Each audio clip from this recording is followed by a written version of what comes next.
नमस्कार, आप देख रहे हैं न्यूज 18 बिहार झारखंड। मैं हूं आपके साथ सुकन्या सिंह। न्यूज 18 की आपसे गुजारिश है कि आप घर में रहें, बाहर नहीं निकले, लॉकडाउन को हल्के में मत लीजिए। इस वायरस को हराने का यही एक सबसे बेहतर तरीका है, इसलिए घर पर रहिए, सुरक्षित रहिए और दूसरों को भी सुरक्षित रखिए।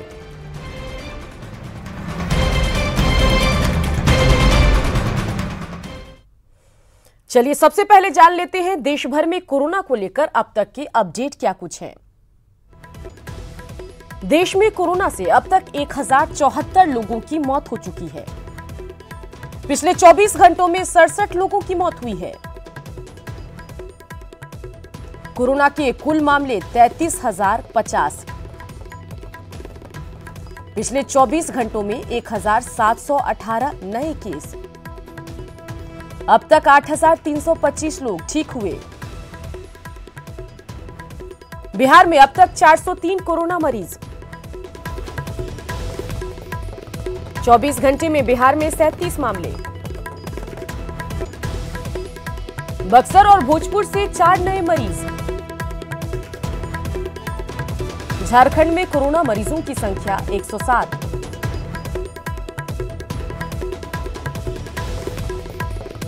झारखंड में 24 घंटे में 2 नए मामले। तो कोरोना वायरस के संकट से निपटने के लिए देश में लॉकडाउन लागू है। लॉकडाउन के कारण देश में कई लोग अपने घर से दूर दूसरी जगहों पर फंसे हुए हैं। इनमें प्रवासी मजदूर, तीर्थयात्री, पर्यटक और छात्र शामिल हैं। वहीं गृह मंत्रालय ने फंसे हुए लोगों के लिए नई गाइडलाइन जारी की है। नई गाइडलाइन के तहत फंसे हुए लोग अपने घर जा सकेंगे। नए गाइडलाइन में घर वापसी के लिए 17 शर्तें रखी गई है। क्या है वो शर्तें, आइए देखते हैं। नई गाइडलाइन के मुताबिक सभी राज्यों और केंद्र शासित प्रदेशों को अपने नोडल अधिकारी नियुक्त करने और ऐसे फंसे हुए व्यक्तियों को वापस भेजने और लेने के लिए एक एसओपी की तैनाती करनी होगी। नई गाइडलाइन के तहत एक राज्य से दूसरे राज्य में जाने के इच्छुक लोगों के लिए राज्यों को आपस में बात करनी होगी। वहीं एक राज्य से दूसरे राज्य में सिर्फ बस से ही जा सकेंगे। साथ ही भेजे जा रहे लोगों की जांच की जाएगी।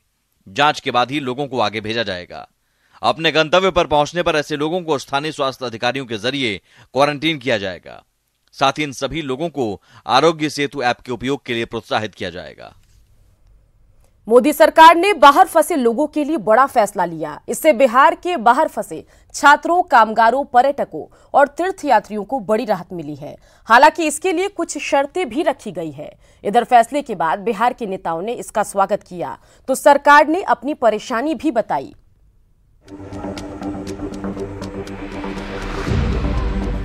कोरोना बंदी की वजह से कई जगहों पर लोग फंसे हुए थे। ऐसे लोगों के लिए बुधवार का दिन खुशखबरी लेकर आया। गृह मंत्रालय ने एक आदेश जारी किया जिसमें फंसे हुए प्रवासी मजदूरों, छात्रों और पर्यटकों को गृह राज्य में जाने की अनुमति दी गई है।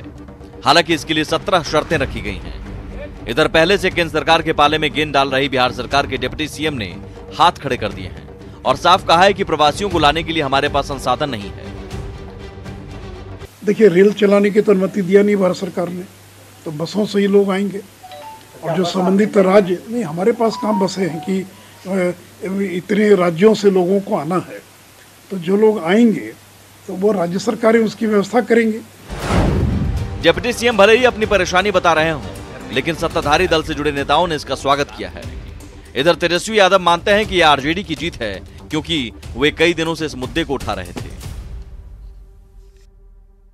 मुख्यमंत्री के डिमांड पर ही ये जो चेंजेस किया गया है, इसलिए हम उसका स्वागत करते हैं। और आने वाले समय में जो हमारे मजदूर और जो हमारे छात्र आएंगे उनका जांच होगा और यहाँ पे भी जांच किया जाएगा। जो लोग अच्छे होंगे उनको क्वारंटाइन किया जाएगा, जो लोग अच्छे होंगे उनको होम क्वारंटाइन कराया जाएगा। केंद्र सरकार, हमारे प्रधानमंत्री आदरणीय नरेंद्र मोदी जी, हमारे गृह मंत्री आदरणीय अमित शाह जी का मैं दिल से अपनी पार्टी की तरफ से, लोक जनशक्ति पार्टी की तरफ से मैं उनका धन्यवाद करता हूं।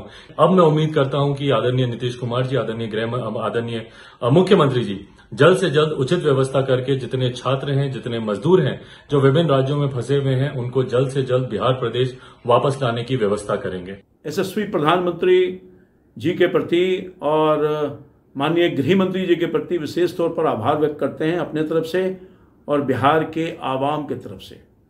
मेरा यही मांग है नीतीश कुमार जी से, बिहार सरकार से, कि जो 25 लाख जो आंकड़ा जो आपने सरकार ने जो देने का काम किया है, हालांकि ये हो सकता है कि लगभग 40 लाख लोग भी हों जो बाहर फंसे हुए हों, तो अब कोई बहाना नहीं चलेगा, अब कोई नियमों का हवाला नहीं चलेगा।